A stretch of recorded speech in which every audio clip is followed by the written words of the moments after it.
mewartakan pertobatan, orang banyak bertanya kepadanya, "Jika demikian, apakah yang harus kami lakukan?" Jawab Yohanes kepada mereka, "Siapa saja yang mempunyai 2 helai baju, hendaklah ia membaginya dengan yang tidak punya. Dan siapa saja yang mempunyai makanan, hendaklah ia berbuat demikian juga." Pada waktu itu datang juga pemungut-pemungut cukai untuk dibaptis, dan mereka bertanya kepada Yohanes, "Guru, apakah yang harus kami perbuat?" Jawab Yohanes, "Jangan menagih lebih banyak daripada yang telah ditentukan bagimu." Prajurit-prajurit juga bertanya kepadanya, "Dan kami, apakah yang harus kami lakukan?" Jawab Yohanes kepada mereka, "Jangan merampas, jangan memeras, dan cukupkanlah dirimu dengan gajimu." Tetapi karena orang banyak sedang menanti dan berharap, semuanya bertanya dalam hati tentang Yohanes, kalau ia adalah Mesias. Karena itu Yohanes menjawab dan berkata kepada semua orang itu, "Aku membaptis kamu dengan air, tetapi Dia yang lebih berkuasa daripada aku akan datang. Dan membuka tali kasutnya pun aku tidak layak. Ia akan membaptis kamu dengan Roh Kudus dan dengan api. Alat penampi sudah di tangannya untuk membersihkan tempat pengirikannya dan mengumpulkan gandumnya ke dalam lumbungnya. Tetapi sekam akan dibakar dalam api yang tak terpadamkan." Dengan banyak nasihat lain, Yohanes memberitakan Injil kepada orang banyak. Demikianlah Injil Tuhan. Terpujilah Kristus. Silahkan duduk.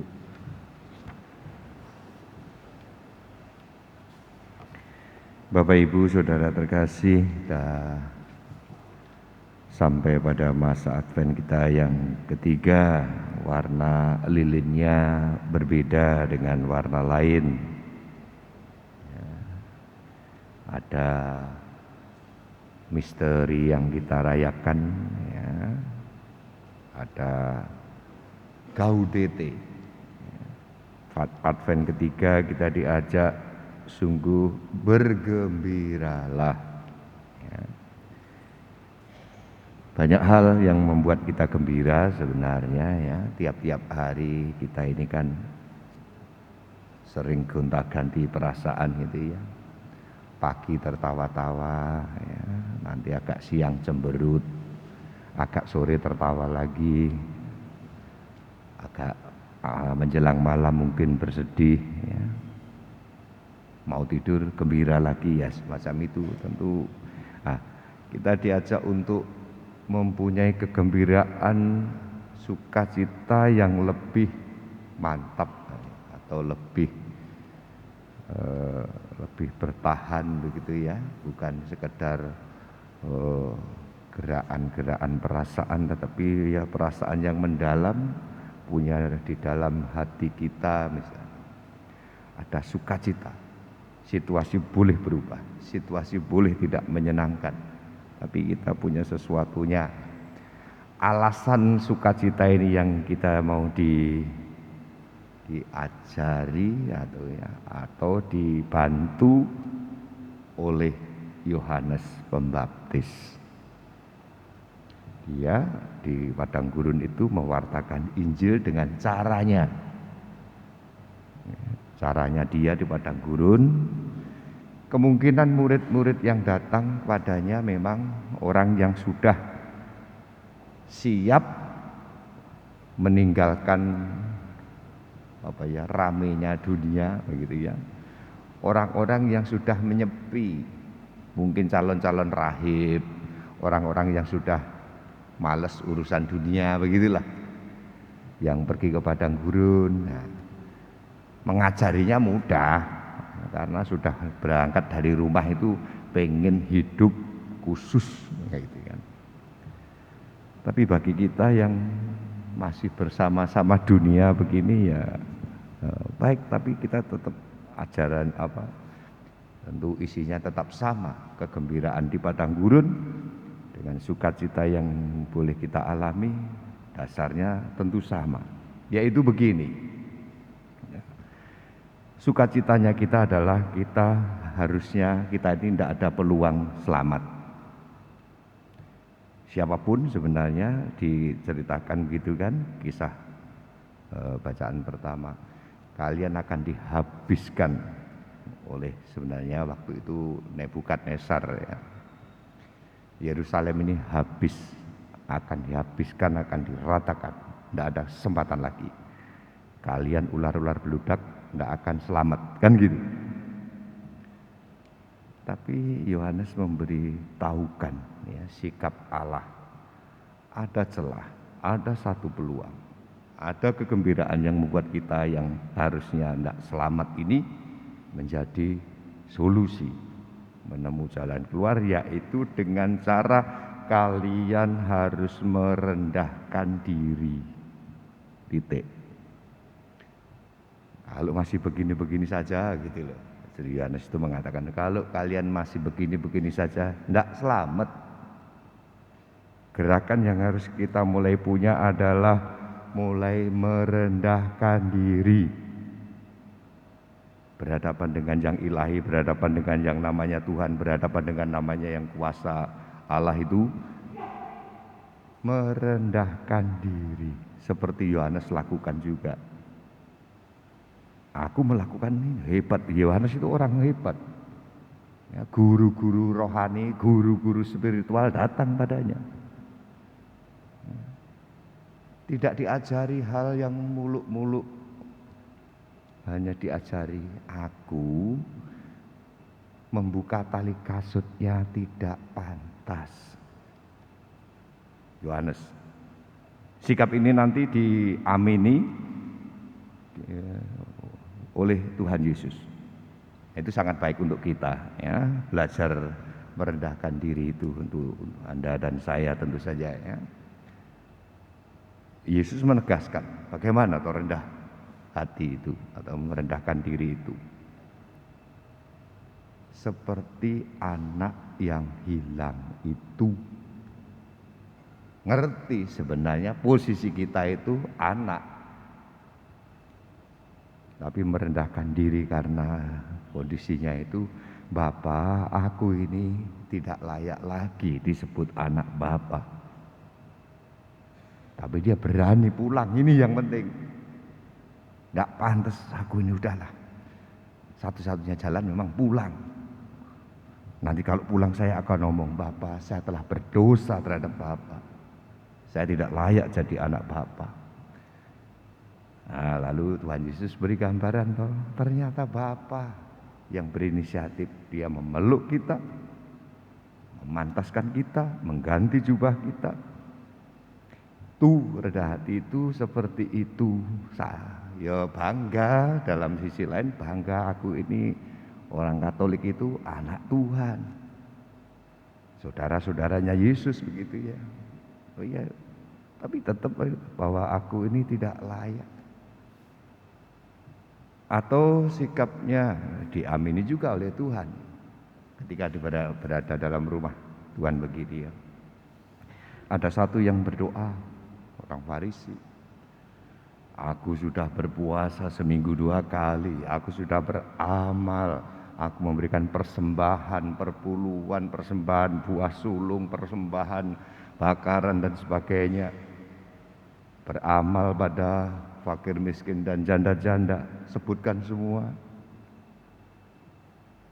Di sisi pojok sana, entah pojok sana, ada yang orang pemungut juga.